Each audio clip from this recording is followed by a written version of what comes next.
कांग्रेस के खिलाफ खबर चलाना रिपब्लिक टीवी को पड़ा भारी। भड़की कांग्रेस ने अर्नब गोस्वामी पर दर्ज करवा दी एफआईआर। रिपब्लिक टीवी ने ऐसा क्या किया कि मांगनी पड़ी माफी। बीजेपी आईटी सेल के प्रमुख अमित मालवीय को भी नहीं छोड़ा। पहलगाम आतंकी हमले के बाद एक तरफ जहां पूरा देश एकजुट होकर पाकिस्तान को सबक सिखाने की मांग कर रहा था, तो वहीं दूसरी तरफ देश की सबसे पुरानी पार्टी कांग्रेस, जिसने दशकों तक देश पर राज किया, उसने एक पोस्टर जारी कर प्रधानमंत्री मोदी पर निशाना साधा।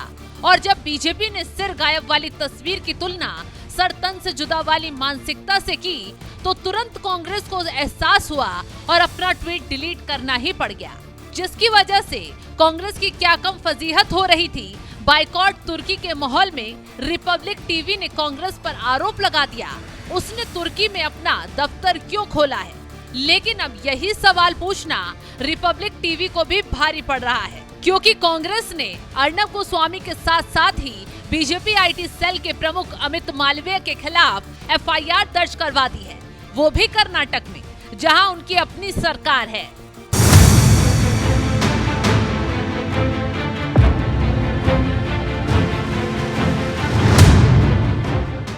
दरअसल ऑपरेशन सिंदूर के बाद छिड़ी अघोषित जंग में किस तरह से मुस्लिम देश तुर्की ने खुलकर पाकिस्तान का न सिर्फ साथ दिया, बल्कि उसे भारत पर हमला करने के लिए ड्रोन भी दिए गए, जिसके बाद से तुर्की के खिलाफ भारत में जबरदस्त गुस्सा देखने को मिला था।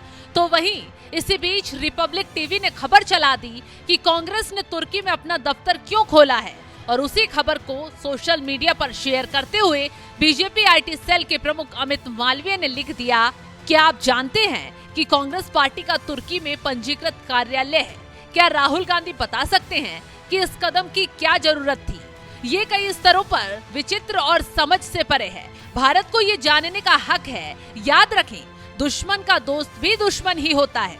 बस यही बात कांग्रेस को बर्दाश्त नहीं हुई और खबर दिखाने वाले न्यूज चैनल रिपब्लिक टीवी के एंकर अर्नब गोस्वामी के साथ ही खबर शेयर करने वाले बीजेपी नेता अमित मालवीय के खिलाफ भी कांग्रेस ने कर्नाटक में एफआईआर दर्ज करवा दी, जिसके बाद कांग्रेस के दिग्गज नेता जयराम रमेश ने सोशल मीडिया पर ही जानकारी देते हुए बताया, कांग्रेस पार्टी ने अमित मालवीय और अर्नब गोस्वामी के खिलाफ आपराधिक शिकायतें दर्ज करवाई थी, जिन्हें अब एफआईआर में बदल दिया गया है। अब ये दोनों अदालत की शरण लेंगे और सुरक्षा की मांग करेंगे। हमें उम्मीद है कि अदालतें इन आदतन अपराधियों के बार बार और जानबूझकर की गई दुर्भाग्यपूर्ण हरकतों से राष्ट्र को पहुंचाए गए गंभीर नुकसान पर गंभीरता से विचार करेंगी।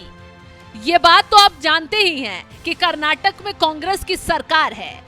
शायद यही वजह है कि पत्रकार अर्नब गोस्वामी और अमित मालवीय के खिलाफ भारतीय युवा कांग्रेस के लीगल सेल प्रमुख श्रीकांत स्वरूप ने ये एफआईआर कर्नाटक के ही बेंगलुरु में बीएनएस की धारा 192 यानी जानबूझकर दंगा भड़काने की मंशा से भड़काऊ जानकारी देना और धारा 352 यानी जानबूझकर अपमान कर शांति भंग करने के आरोप में दर्ज करवाई गई है।